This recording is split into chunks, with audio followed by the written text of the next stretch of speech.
The police officer looked at me with disbelief as Karen screamed from my driveway, her face red with rage, pointing wildly at the simple metal gate that had started this entire war.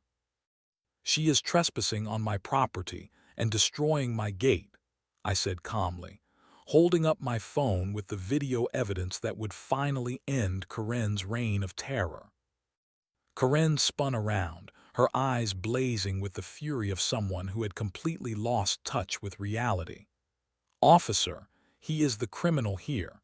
That gate violates every HOA rule in the book." But what Karen did not know was that I had spent months gathering evidence of her own crimes. The embezzlement, the harassment, the lies, the trespassing, all of it documented and ready to destroy her carefully constructed image as the neighborhood enforcer. That moment, standing in my own driveway with a police officer as my witness, I realized that Karen had finally gone too far, and I was about to make her pay for every single day of hell she had put me through. My neighborhood used to be the kind of place where you could live peacefully without drama. Tree-lined streets, well-maintained homes, and neighbors who minded their own business. I had lived there for 3 years without a single problem. That all changed the day I decided to install a simple gate on my own driveway. The decision was not complicated. My neighborhood had experienced a few break-ins over the past year, and I wanted to add an extra layer of security to my property. Nothing fancy, just a basic metal gate that would prevent random people from walking up my driveway. It seemed like common sense to me. I researched the HOA bylaws thoroughly before making any moves. I spent hours reading through the covenant documents, looking for any restrictions on driveway modifications. The rules were clear. Homeowners could install gates, fences, and security features as long as they met basic aesthetic standards and did not block public access. My planned gate met every single requirement. That is when I met Karen. Karen lived 3 houses down from me, but she acted like she owned the entire street.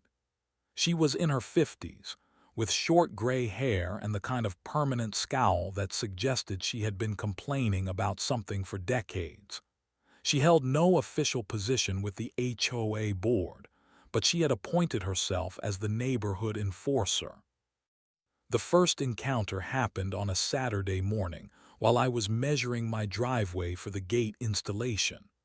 I noticed a woman walking slowly past my house, staring intently at my property. She stopped directly in front of my driveway and pulled out her phone to take pictures. "Excuse me," I called out politely. "Can I help you with something?" She looked at me with the expression of someone who had caught a criminal in the act. "I am documenting potential violations of neighborhood standards," she said, without introducing herself. "That gate you are planning will ruin the aesthetic appeal of our community." I had not even installed the gate yet, but somehow she already knew about my plans. "The gate meets all HOA requirements," I replied calmly. "I checked the bylaws carefully before ordering it." Karen snorted dismissively. "The bylaws are just the minimum standards. Real neighbors care about maintaining property values and community standards. I have been living here for 15 years, and I know what belongs in this neighborhood." Her tone was condescending and threatening at the same time. She spoke like a school principal lecturing a misbehaving student. But I was a grown adult on my own property, and I was not about to be intimidated by some self-appointed neighborhood police officer. "I appreciate your concern," I said, keeping my voice steady. "But I have the right to install security features on my own property as long as they comply with the HOA rules. And this gate does." Karen stepped closer to my driveway, her eyes narrowing. "We will see about that," she said coldly. "I will be keeping a very close eye on this situation, and I can promise you that any violations will be reported immediately.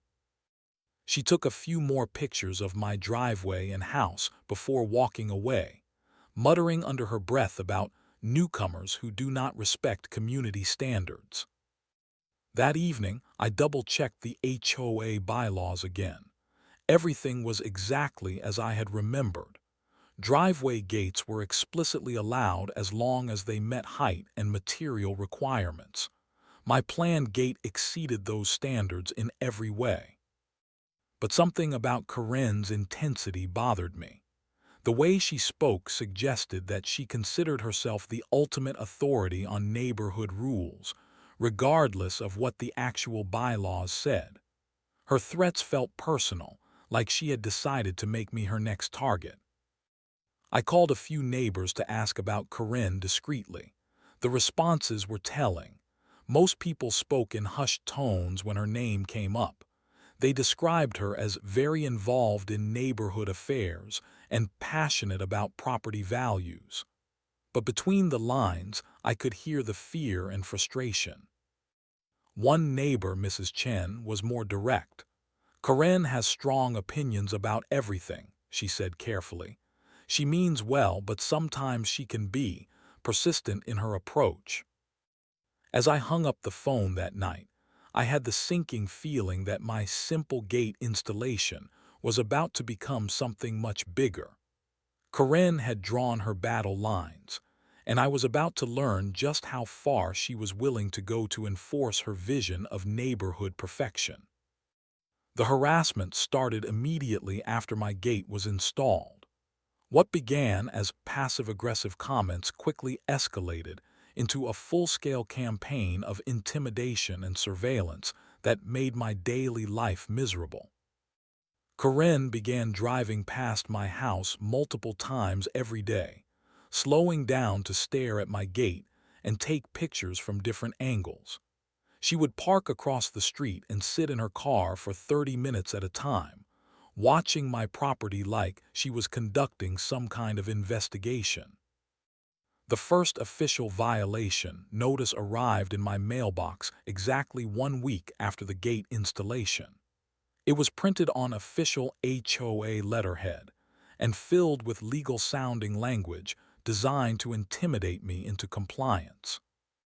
"Dear homeowner," it began, "it has been brought to our attention that unauthorized modifications have been made to your property without proper approval from the HOA board. The installation of gates, fences, or other structural changes requires advance written permission and architectural review. Failure to comply with this notice within 30 days may result in legal action and daily fines." The notice was completely false. The HOA bylaws clearly stated that gates meeting certain specifications did not require board approval, but the threatening tone and official appearance were designed to scare homeowners into submission without actually checking the rules. I knew immediately that Corinne had filed this complaint. Her fingerprints were all over the language and accusations. But what bothered me most was that someone on the HOA board had signed off on this notice without bothering to verify the claims.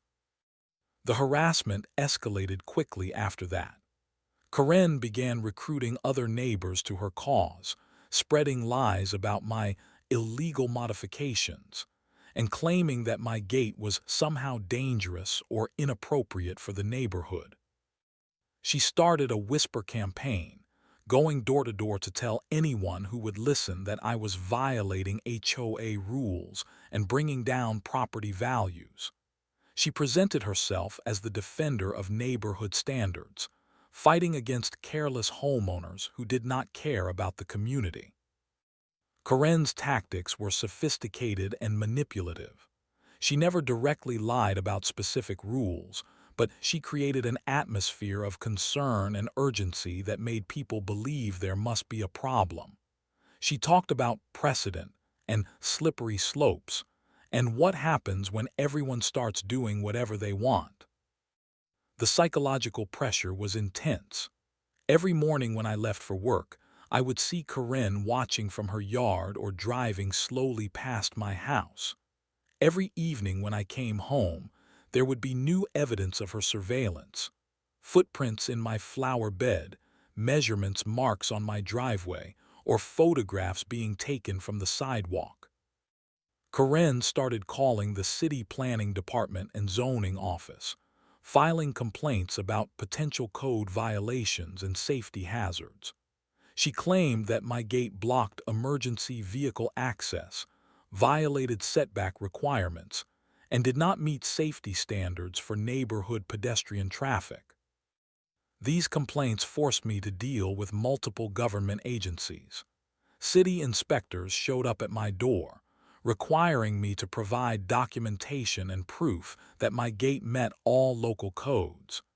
Each inspection took time away from work and added stress to my daily routine. But I was not going to be intimidated. I started documenting every interaction with Corinne, saving emails, recording phone conversations, and photographing her trespassing on my property. I installed a security camera system to capture evidence of her harassment and surveillance. The documentation process became my obsession. Every time Corinne drove past my house, I noted the time and took pictures of her car. Every time she approached my property to take measurements or photographs, I recorded the trespassing incident. Every threatening letter or false complaint got added to my growing file of evidence. The stress began affecting my sleep and work performance. I found myself constantly looking over my shoulder, wondering what Corinne would try next. The simple act of coming home became a source of anxiety, never knowing if I would find Corinne lurking around my property or discover some new harassment tactic. Corinne seemed to sense that her campaign was working. She became bolder in her approach, no longer bothering to hide her surveillance activities. She would stand directly in front of my house taking pictures, measure my gate dimensions from the sidewalk, and make notes on a clipboard like she was conducting an official inspection. The most frustrating part was how she had weaponized the HOA system against me. Instead of being a community organization focused on reasonable property maintenance, the HOA had become Corinne's personal enforcement arm. She filed complaint after complaint, forcing the board to send official notices even when the complaints had no merit. But Corinne had made one critical mistake in her campaign against me.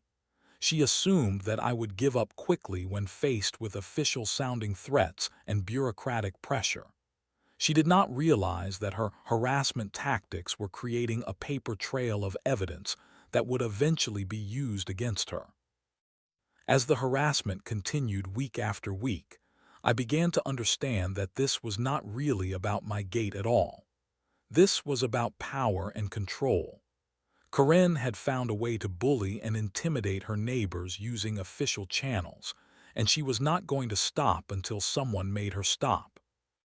3 weeks after the harassment campaign began, Corinne convinced the HOA board to hold an emergency meeting specifically to address my violations.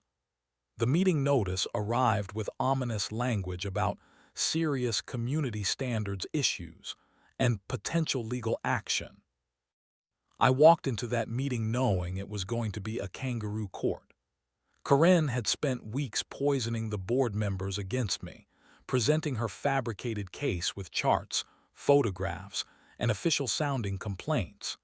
She had turned a simple property rights issue into a dramatic battle for the soul of the neighborhood. The meeting was held in the community center conference room, with 5 board members seated behind a long table like judges in a courtroom. Corinne sat to the side with a folder full of documents and a laptop computer, ready to present her case against me. Board President Michael Harrison opened the meeting with a stern lecture about community standards and the importance of following proper procedures. He spoke as if I had committed some serious crime, rather than installing a legal gate on my own property. Karen stood up to present her evidence like a prosecutor delivering closing arguments. She had prepared a PowerPoint presentation complete with photos of my gate from multiple angles, copies of her complaints to various city agencies, and a detailed analysis of how my unauthorized modification violated the spirit of neighborhood standards.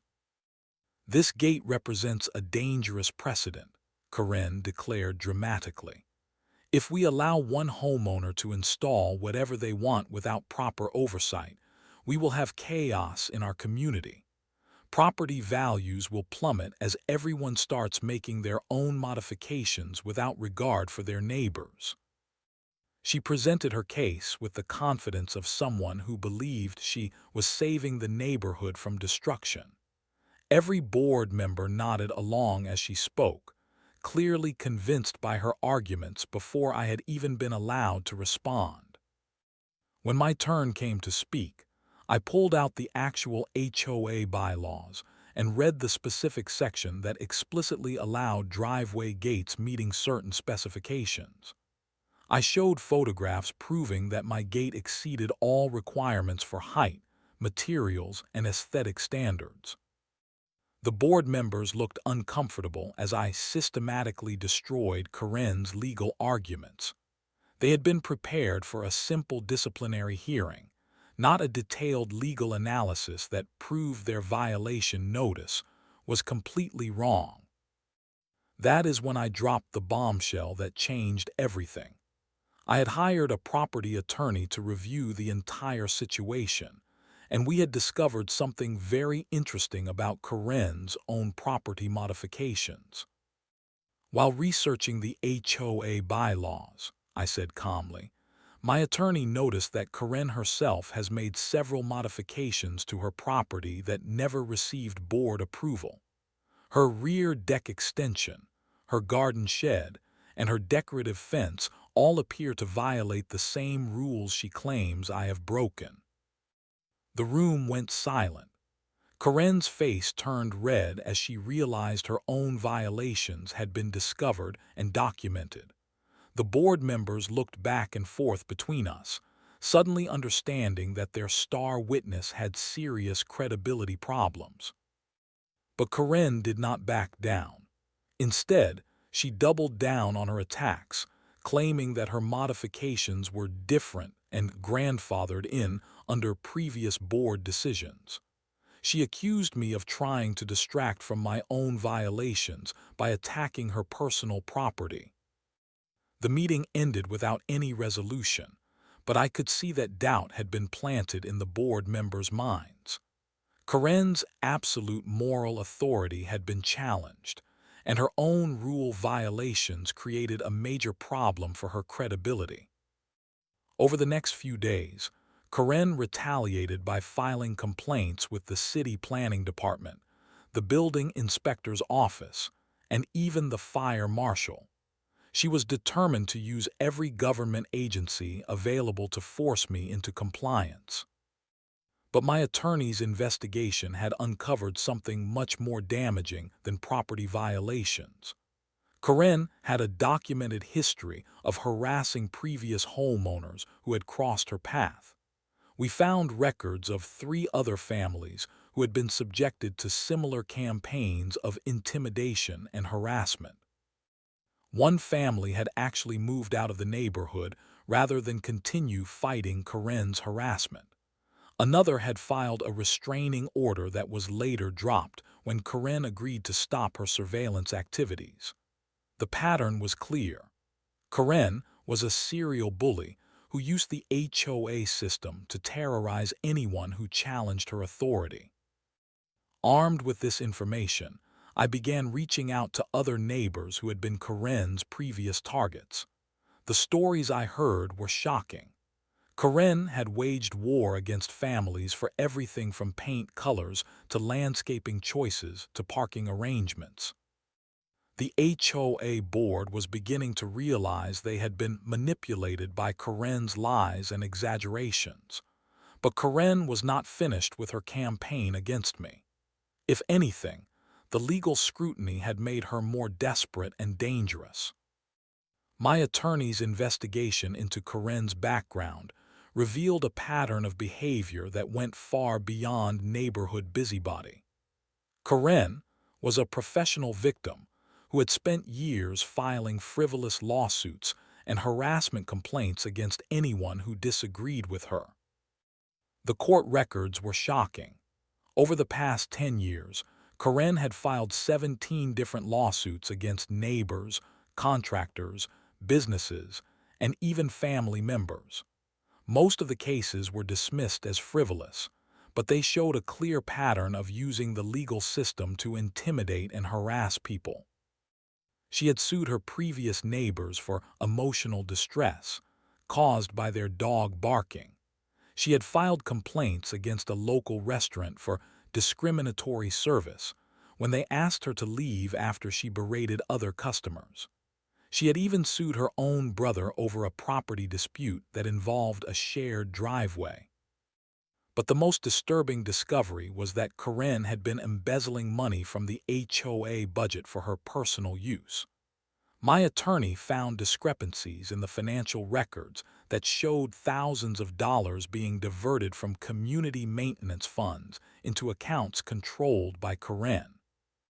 Corinne had been using her position as self-appointed neighborhood enforcer to access HOA financial information and divert money for her own purposes. She had been paying herself consulting fees for property management services that were never authorized by the board. The embezzlement discovery transformed our conflict from a simple property dispute into a criminal matter. But before I could present this evidence to the board, other neighbors began coming forward with their own horror stories about Corinne's harassment and intimidation tactics. Mrs. Patterson, who lived 2 streets over, told me about Corinne's campaign against her rose garden. Corinne had filed multiple complaints claiming that the roses violated height restrictions and attracted bees that posed a safety hazard to children. The harassment lasted for 8 months before Mrs. Patterson finally removed the roses just to end the conflict. Tom Rodriguez described how Corinne had waged war against his teenage son's car, claiming that the vehicle was an eyesore that violated community standards. Corinne took daily photographs of the car and filed complaints with the city about abandoned vehicles and public nuisances. The harassment only stopped when Tom's son left for college. Each story revealed the same pattern. Corinne would identify a target, fabricate violations or complaints, and then use official channels to harass them into submission. She was systematic and ruthless in her approach, wearing down victims with bureaucratic pressure and legal threats. But Corinne's desperation was making her careless. As the investigation closed in on her financial crimes, she began taking increasingly reckless actions to try to discredit me and deflect attention from her own behavior. She started vandalizing my gate during the night, scratching the paint and loosening bolts to make it appear unsafe. She stole packages from my front porch and then claimed that my gate was creating security problems by blocking delivery access. She even cut flowers from my garden and then filed complaints about my failure to maintain landscaping standards.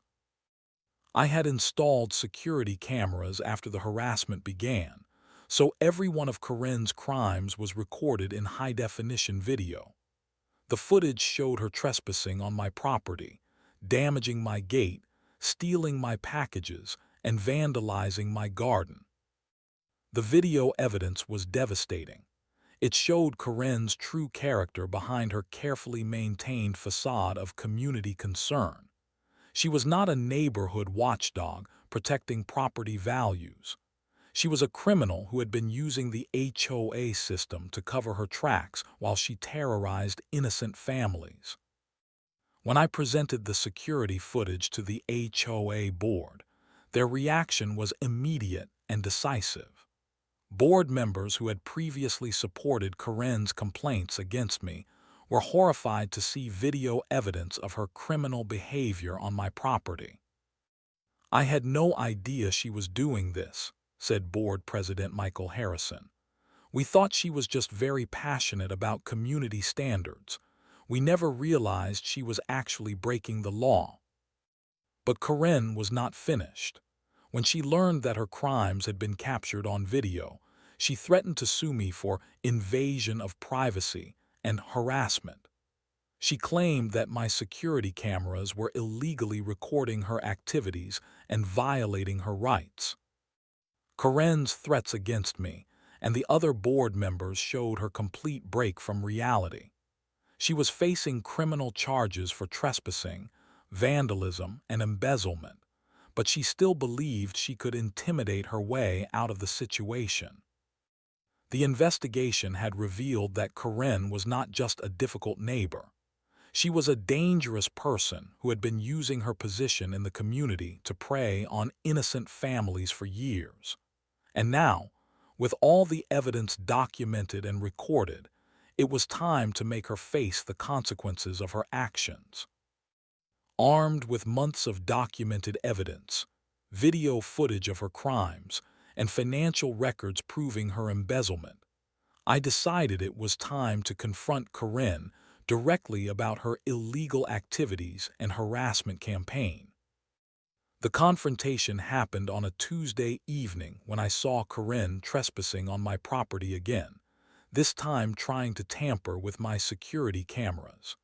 She was standing on a ladder she had brought from her own house, attempting to adjust the angle of one of my cameras to avoid being recorded.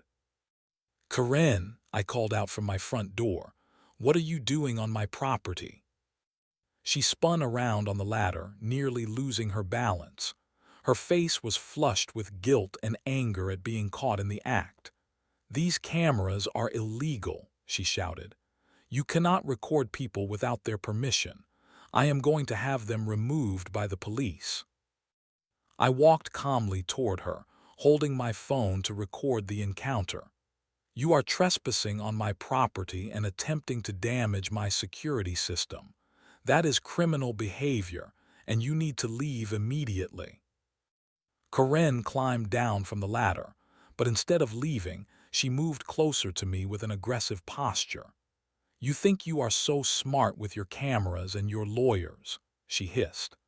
"But I have been protecting this neighborhood for 15 years, and I am not going to let some arrogant newcomer destroy everything we have built here."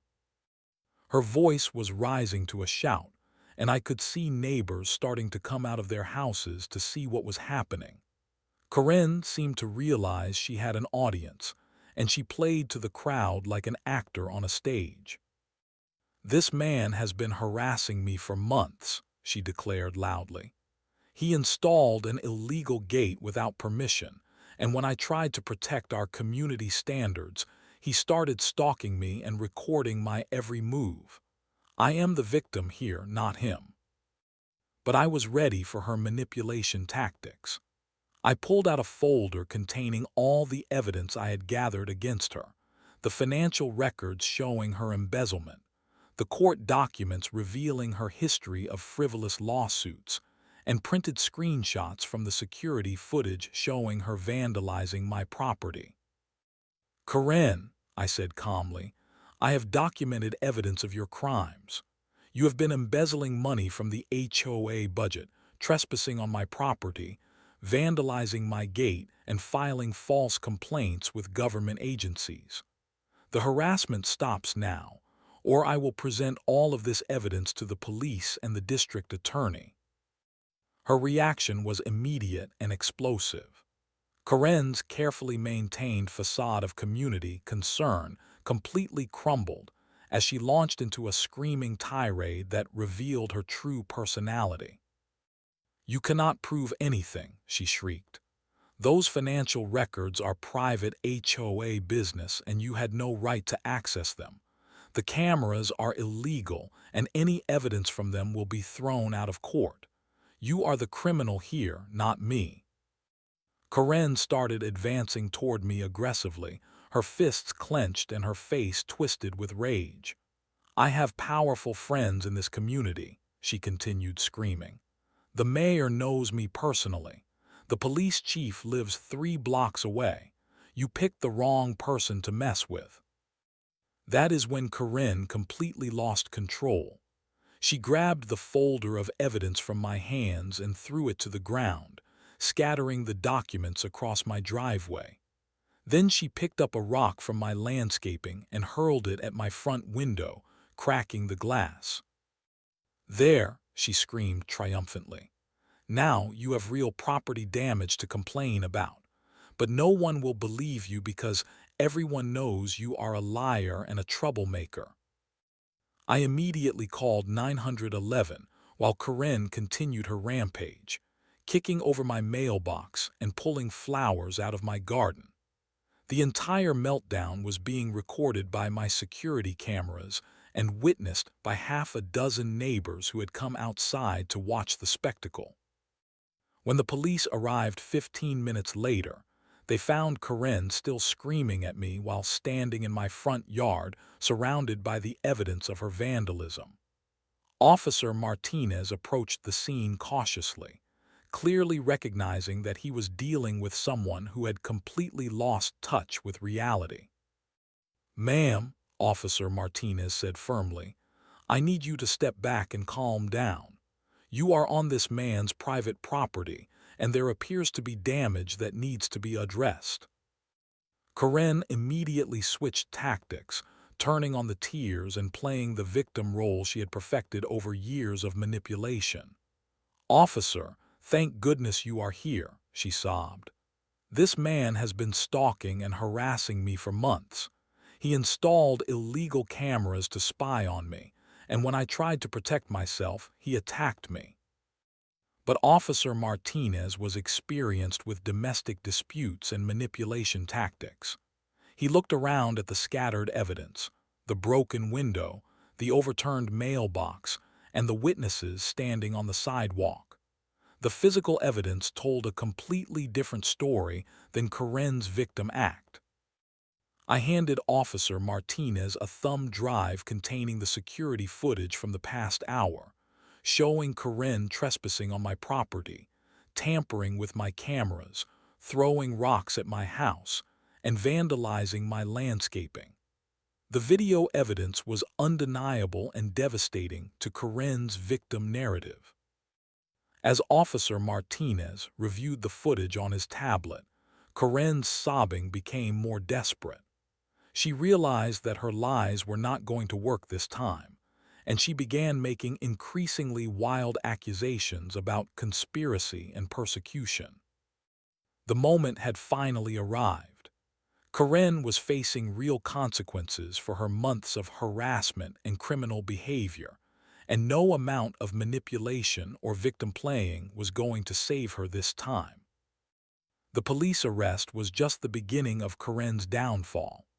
Officer Martinez charged her with criminal trespass, vandalism, and harassment based on the security footage and witness testimony.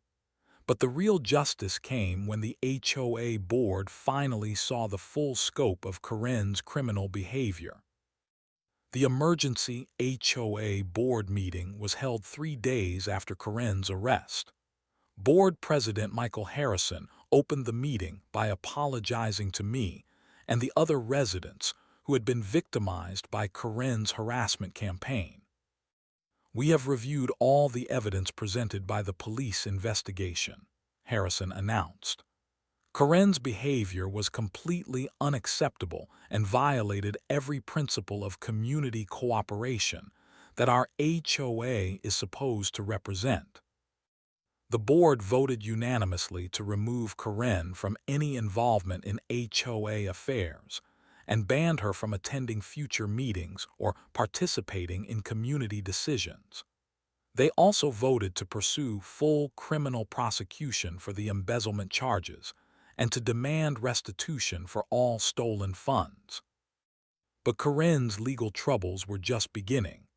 The district attorney's office reviewed the evidence I had provided and decided to file felony charges for embezzlement, harassment, and filing false police reports. The financial crimes alone carried potential prison time and substantial fines. I also filed a civil lawsuit against Karen for damages, emotional distress, and attorney fees. The lawsuit demanded compensation for the broken window, damaged landscaping, stolen packages, and months of harassment that had disrupted my peaceful enjoyment of my property. Karen's response was to hire an expensive attorney and try to fight the charges, claiming that she was the victim of a conspiracy to destroy her reputation. She filed countersuits against me, the HOA board, and even some of the neighbors who had testified against her. But her legal strategy backfired spectacularly. The countersuits were quickly dismissed as frivolous, and they provided additional evidence of Karen's pattern of using the legal system to harass and intimidate people. Other neighbors who had been victimized by Karen's previous harassment campaigns came forward to file their own complaints and join the civil lawsuit. Mrs. Patterson, Tom Rodriguez, and 3 other families provided testimony about Karen's years of bullying and intimidation tactics. The criminal trial was a disaster for Karen. The prosecution presented the security footage showing her vandalizing my property, the financial records proving her embezzlement, and testimony from multiple victims of her harassment campaigns. Karen's attorney tried to argue that she was just a concerned community member who had been unfairly targeted, but the evidence was overwhelming. The jury deliberated for less than 2 hours before finding her guilty on all counts. The judge sentenced Karen to 18 months in prison for the embezzlement charges, plus 3 years of probation, and an order to pay full restitution to the HOA and all her victims. She was also required to undergo counseling for her harassment behavior and was banned from holding any position of authority in community organizations. The civil lawsuit settlement was even more satisfying. Karen was forced to pay substantial damages to me and the other victims, covering all legal fees, property damage, and compensation for emotional distress. The total settlement amount was enough to cover my attorney costs and provide a significant financial penalty for her years of harassment. But perhaps the most satisfying consequence was the complete destruction of Karen's reputation in the community. News of her criminal conviction and the details of her harassment campaign spread throughout the neighborhood and beyond. Karen tried to stay in the neighborhood after her release from prison, but the social isolation was unbearable. Former allies who had supported her complaints against other residents now avoided her completely. New neighbors were warned about her history before they even moved in. Within 6 months of her conviction, Karen put her house up for sale and moved out of the neighborhood permanently. She could not handle living among the people she had terrorized for so many years, especially now that everyone knew the truth about her behavior. The HOA implemented new policies to prevent future abuse of power and harassment. Board members were required to receive training on proper procedures and legal limitations. A formal complaint process was established to ensure that all violations were properly investigated before any action was taken. Most importantly, the other residents learned that they did not have to tolerate bullying and harassment from self-appointed neighborhood enforcers. Karen's downfall showed that even the most persistent bullies could be stopped when people stood up to them with proper documentation and legal action. The neighborhood became genuinely peaceful for the first time in years. Without Karen's constant surveillance and complaints, residents could enjoy their properties without fear of harassment or intimidation. 6 months after Karen's conviction and departure from the neighborhood, I finally had the peaceful suburban life I had originally sought when I moved there. My simple metal gate remained exactly where I had installed it, now serving as a symbol of property rights and the importance of standing up to bullies. The monetary settlement from the civil lawsuit more than covered all my legal fees and provided substantial compensation for the months of harassment I had endured. But the financial victory was less important than the satisfaction of seeing justice served and knowing that Karen could never again use the HOA system to terrorize innocent families. The neighborhood transformation was remarkable. Without Karen's constant surveillance and complaints, residents began actually talking to each other instead of hiding from the self-appointed enforcement patrol. Block parties returned for the first time in years. Children played outside without parents worrying about violation notices for sidewalk chalk art. Former Karen supporters approached me individually to apologize for their role in the harassment campaign. Many admitted they had been intimidated by Karen's aggressive tactics and had gone along with her complaints out of fear rather than genuine concern about neighborhood standards. "I knew something was wrong," confessed board member Susan Walsh, "but Karen was so confident and had so much documentation that I assumed she must be right. I should have done my own research instead of just taking her word for everything." The apologies were appreciated, but they also revealed how Karen had manipulated the entire community through fear and intimidation. She had created an atmosphere where reasonable people were afraid to question her authority or challenge her interpretation of the rules. I became something of a local legend for standing up to HOA abuse and inspiring other homeowners to fight back against similar harassment. People from other neighborhoods reached out to ask for advice about dealing with their own Karen situations. My story spread beyond the local community through social media and neighborhood forums. Other victims of HOA harassment shared their own experiences and learned from the tactics I had used to document and combat Karen's behavior. The case became a cautionary tale about the dangers of allowing self-appointed enforcers to weaponize community organizations against individual homeowners. HOA reform advocates used Karen's story as an example of why proper oversight and accountability measures are essential for community governance. Karen's reputation was permanently destroyed throughout the entire region. Her criminal conviction and the details of her harassment campaign were public record, making it impossible for her to simply move to a new community and start over with a clean slate. I heard through the neighborhood grapevine that Karen had moved to a small apartment complex about 30 miles away, where she had no authority or influence over community affairs. Her days of terrorizing homeowners were finally over. The gate that had started this entire conflict remained a daily reminder of the importance of standing up for property rights and personal freedom. Every time I drove through it, I remembered the lessons learned during those difficult months of harassment and legal battles. The experience taught me that bullies like Karen depend on their victims being isolated and intimidated.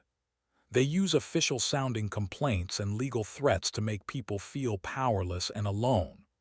But when victims document the harassment, seek proper legal advice, and stand up for their rights, even the most persistent bullies can be defeated.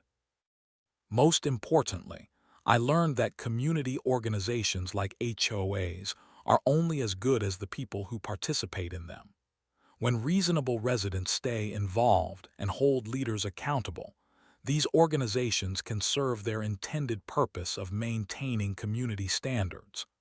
But when they are captured by bullies and petty tyrants, they become tools of oppression that destroy the very communities they claim to protect. My peaceful neighborhood, my intact gate, and my restored faith in the power of justice all stand as proof that sometimes the little guy can win.